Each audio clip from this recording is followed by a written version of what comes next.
Hello Capricorn, Sun, Moon, Rising, and Venus signs. Kamusta kayo? Sana ba nasa mabuti kayong kalagayan? Welcome back po sa Star Tarot. At kung bago kayo rito, welcome din po kayo. Please subscribe, like, share my videos, and leave me a comment po kung nakaresonate kayo. Thank you. So, tignan natin. Speak your truth, Capricorn. This is the time iniimbitahan kayo rito na sabihin ninyo kung ano yung totoo, sabihin ninyo kung ano yung saloobin ninyo, ano yung totoong nararamdaman ninyo, ano yung sa isip ninyo, ano yung gusto ninyo, ano yung sinasabi no, ng soul ninyo. Yun ang sabihin ninyo. Okay? Do not try to to sugarcoat no yung mga feelings mo, yung mga iniisip mo just to please other people. Okay? Don't. All right? Kasi mas maganda maging honest ka, no? Maging honest ka sa sarili mo, maging honest ka sa ibang tao so that 'di ba? Kunyari, 'di ba, may mga challenging situations na pinagdadaanan kayo. So, syempre mas magiging ano kayo, mas tawag dito, mas maa-address ng tama, 'di ba? Kung ano man yung mga concerns ninyo, kung sasabihin ninyo ng totoo kung ano yung nararamdaman ninyo, ano yung concerns ninyo.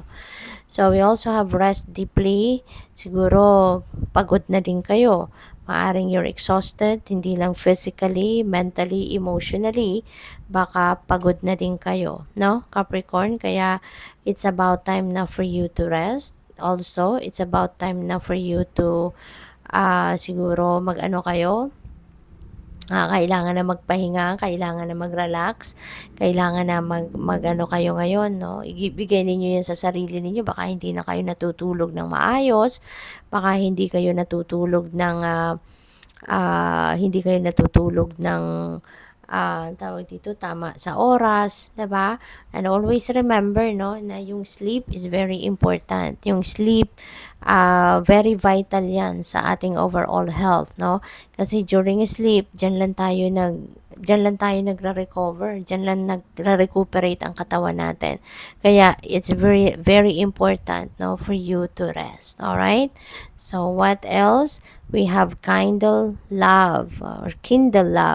Ayan. So maaari, no, na ngayon you are going to focus more on expressing your love, 'di ba?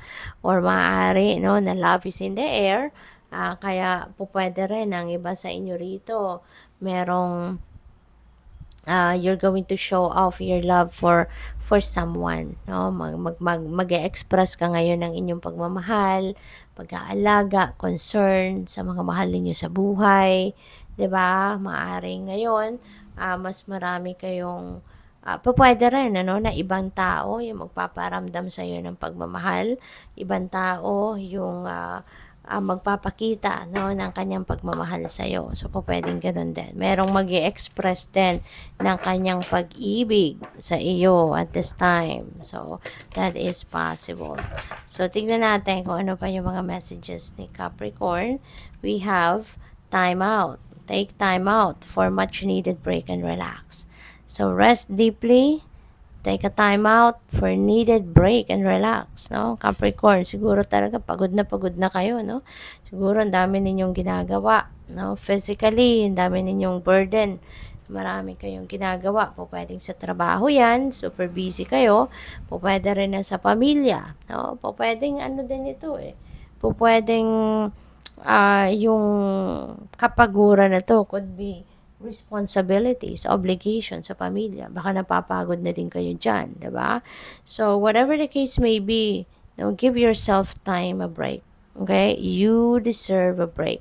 Kailangan natin ng pahinga. Kailangan nating in-nourish ng maigi ang katawan natin para lagi tayo on top of our game. Okay? So, what else? We have a surprise is on the horizon. Expect a nice surprise, Capricorn. So, maganda to, no? This is a beautiful blessing na maaaring paparating sa iyo. So, this is a surprise on the horizon. So, expect a nice surprise, Capricorn. Kasi, you deserve this. No? You deserve this blessing. Deserve ninyo ito kung ano man itong paparating sa iyo. Okay? So, it could be in any area of life, no? Kayo lang tayo nakakaalam niyan pagdating ng bagay na ito. So, we have achievement, focus on what makes you victorious. Wow. So, meron din siguro kayong mga ano ngayon, achievement, accomplishments na makakamit and focus, no, on what makes you victorious, sabi dito. So, good luck. Thank you for watching. Love and light. Namaste.